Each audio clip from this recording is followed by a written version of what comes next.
Nah, balik lagi sama gua dan hari ini nih gua lagi ngunjungin Corolla DX gua. Waktu itu masuk gua inget 2,5 bulan lalu dan gua mau tahu perkembangannya. Sekarang ini mobil udah diapain aja. Ini gua udah nyampe di Surabaya Motor. Sekarang kita langsung lihat yuk mobilnya kayak gimana. Nah, ini kebetulan ownernya juga ada di sini sekalian mau ngobrol-ngobrol. Halo. Ini DX gue. Mas. Steven. Oke, baik. Ini juga Mas Kanda. Lu bukannya bareng gue datangnya? Itu dia kenapa gue di sini duluan ya? Ente abis ngepet. Oh ya bisa jadi.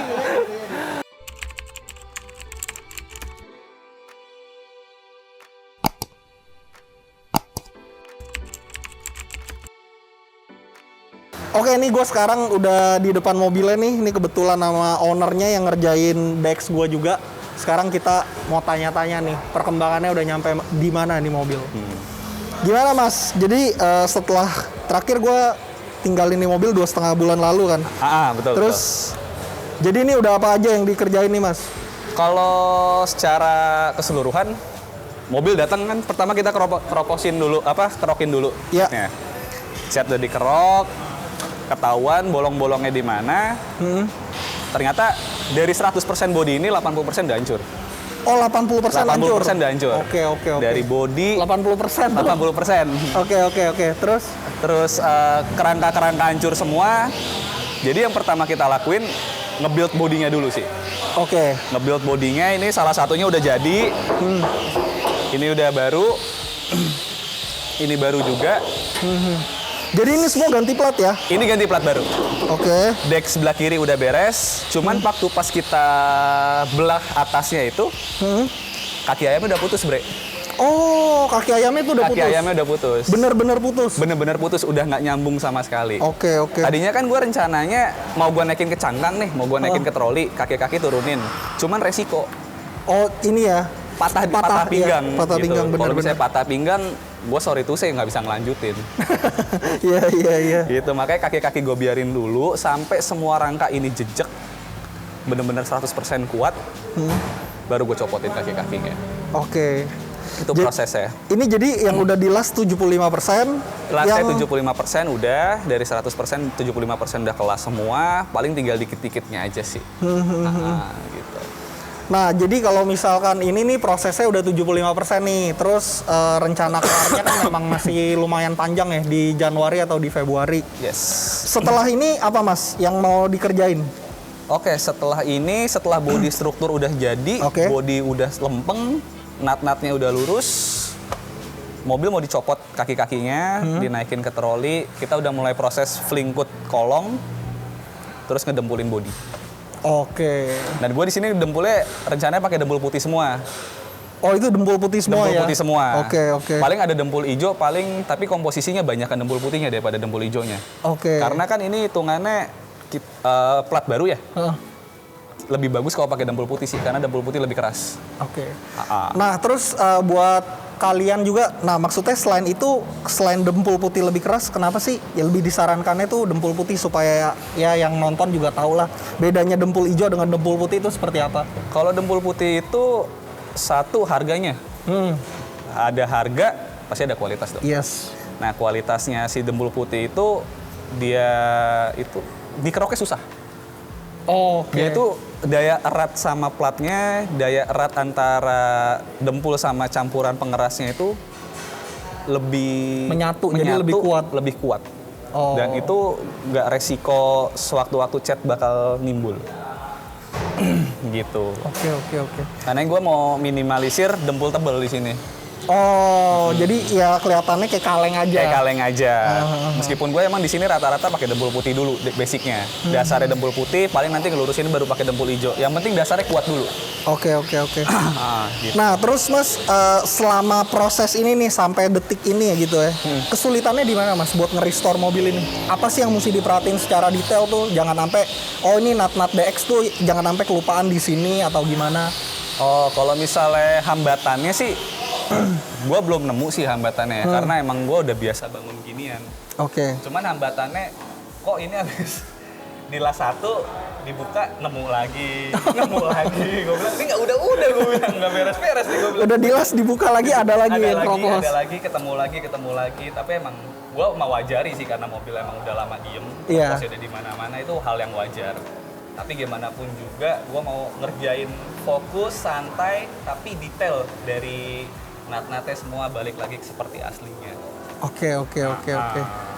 Iya hambatannya sih Itu ya. Nggak nemu sih gue. Nah terus kalau misalkan dari body nih, kalau yang udah diganti, bener-bener diganti platnya yang mana aja mas? Sambil... Boleh.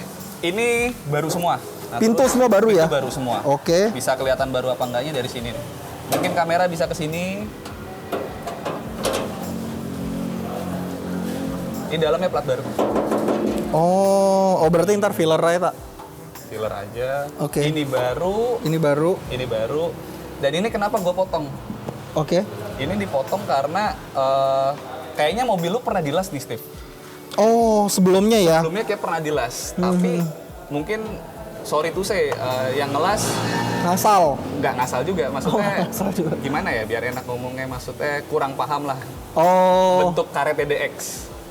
Oh, jadi banyak bentuk yang tidak seperti original. Seperti original. Nah, ini gue balikin lagi bentuk karetnya, ukurannya, cara klipnya itu udah gue balikin lagi sesuai aslinya dia. Jadi nanti di saat lo beliin karet baru udah tinggal plek gitu. Nah, ini kenapa gue setut kayak gini biar posisi strukturnya nggak berubah. Karena tetap tegak ya? Tetap tegak. Kemarin tuh sini pecah. Oh. Udah bolong, kropos, ini bisa digoyangin kemarin. Oh iya. Kepisah sama rangka, makanya gue stut dulu sampai ukurannya sama benar, baru gue garapin lasannya. Kalau misalnya nggak di stut, takutnya posisi bodi miring apa gimana. Iya. Nggak tegak berdirinya. Berdirinya nggak tegak kayak tekad nggak. Tekad. Kalau atas mas? Atas ini udah dilas. Oh ini dilas ya, ini dilas. Ini dilas udah, tapi nanti mau gue, ini kan agak kembung nih. Iya.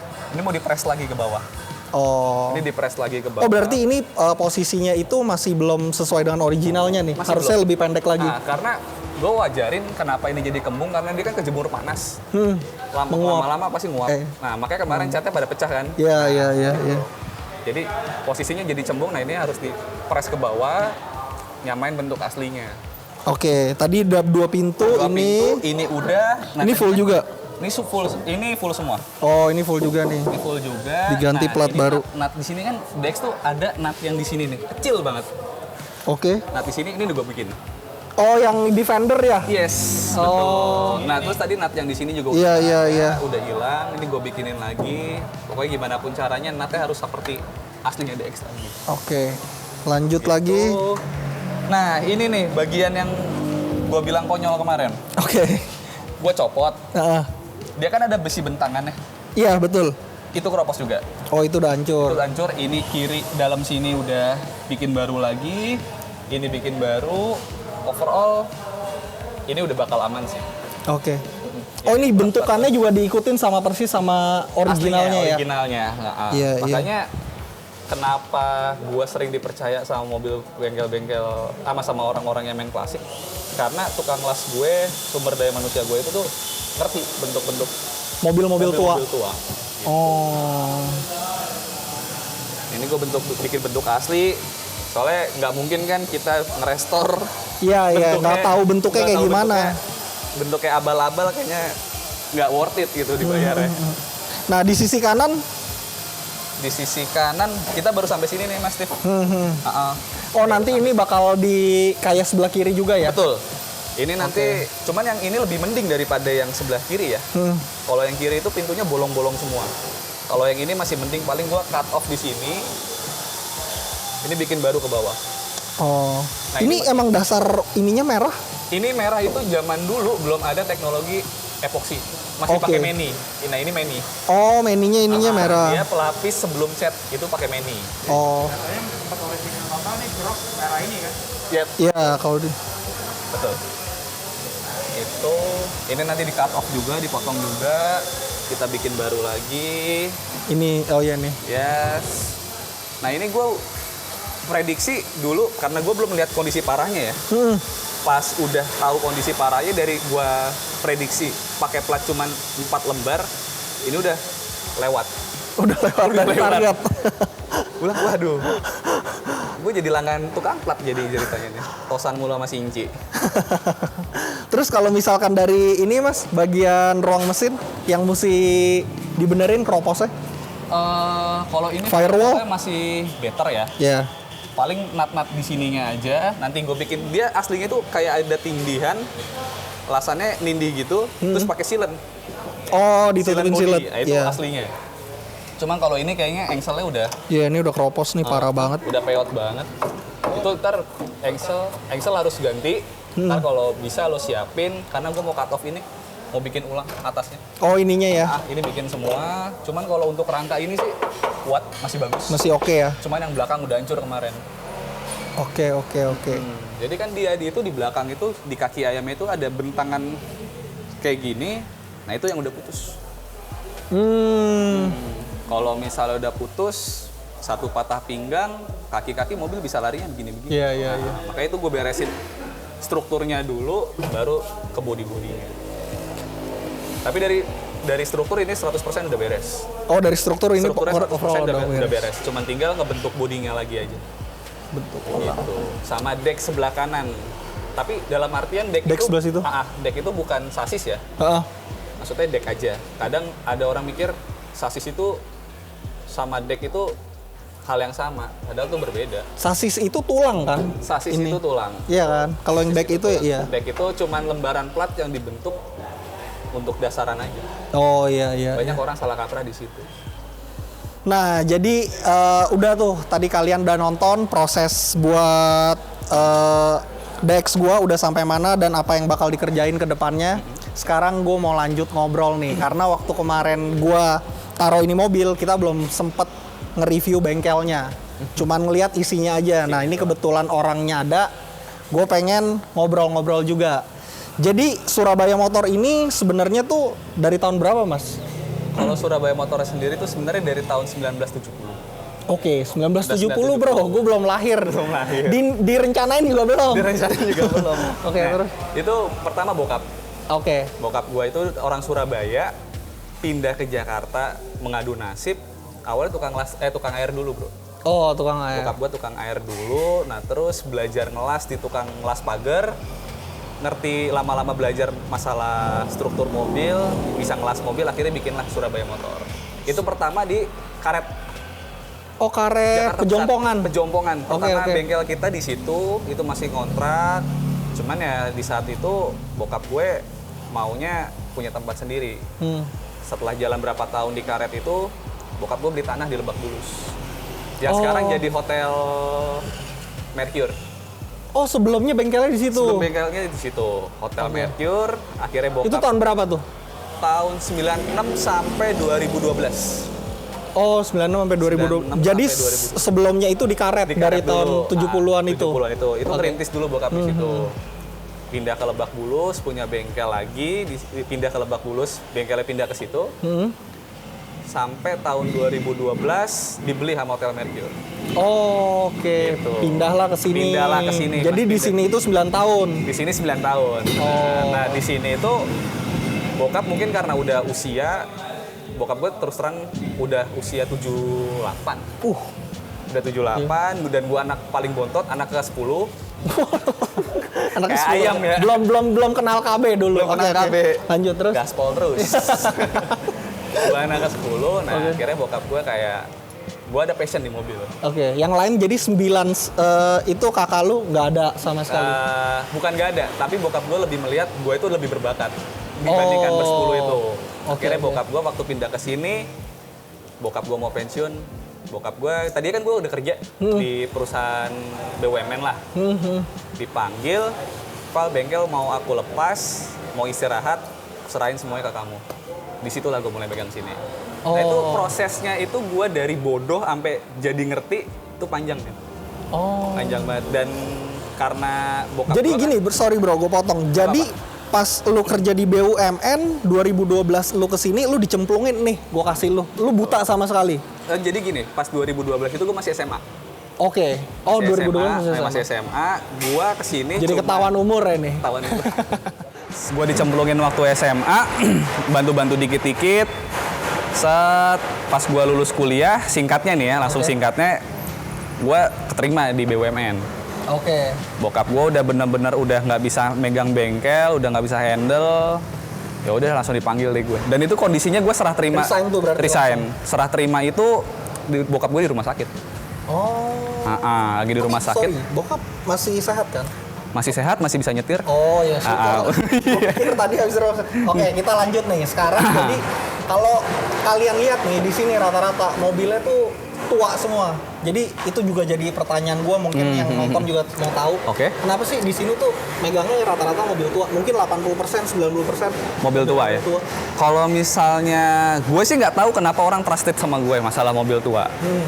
Tapi yang gue lihat dan yang pernah gue tanya sama customer gue, kenapa kok milih gue?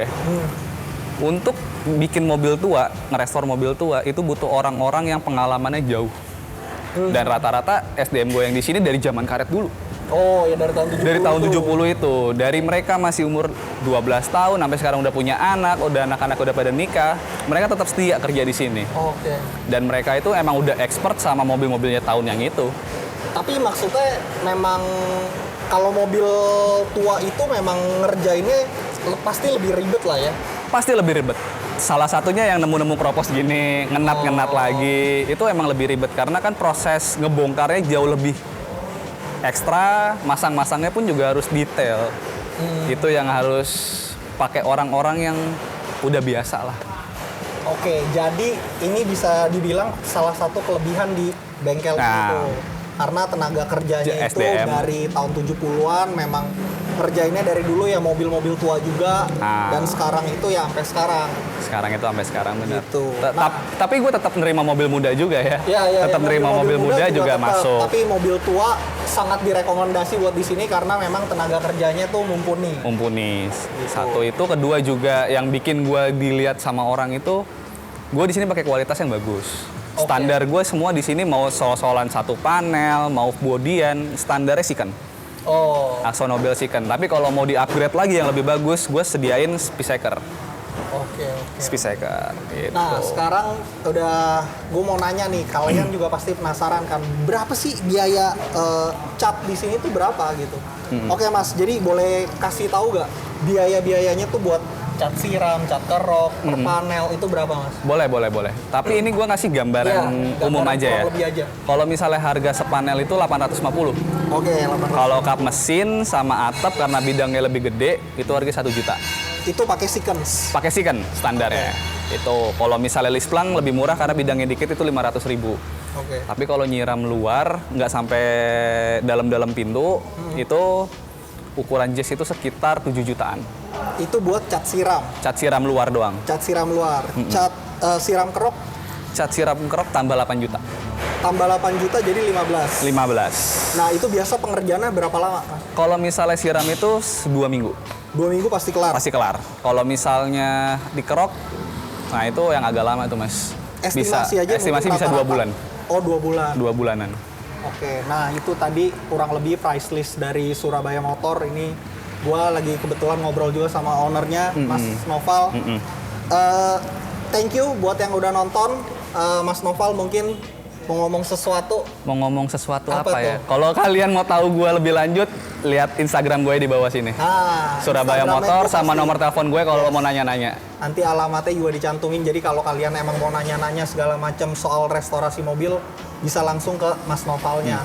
Kalau misalnya lo mau restor, mendingan bawa mobilnya ke sini deh. Iya, karena memang biayanya itu tergantung sama kondisi mobilnya. Nggak bisa ditakar-takar lihat foto, Mas mobil gue kayak gini. Sekarang sering kayak gitu kan. Mas mobil gue kayak gini, restor berapa ya? Waduh, lihat fisik lu deh. Karena takutnya gue kemahalan dianya nggak mau, gue kemurahan gue rugi. Ya, benar. Itu. Oke, sekarang udah di bagian akhir. Thank you buat yang udah nonton. Nanti perkembangan mobil ini bakal gue shoot lagi. Kalau misalkan 2 bulan lagi mungkin gue akan kesini, kita lihat lagi perbedaannya. Mas Noval, thank you. Thank you. Buat waktunya. Dan yang paling penting, jangan lupa bahagia. Dan lupa. Adios.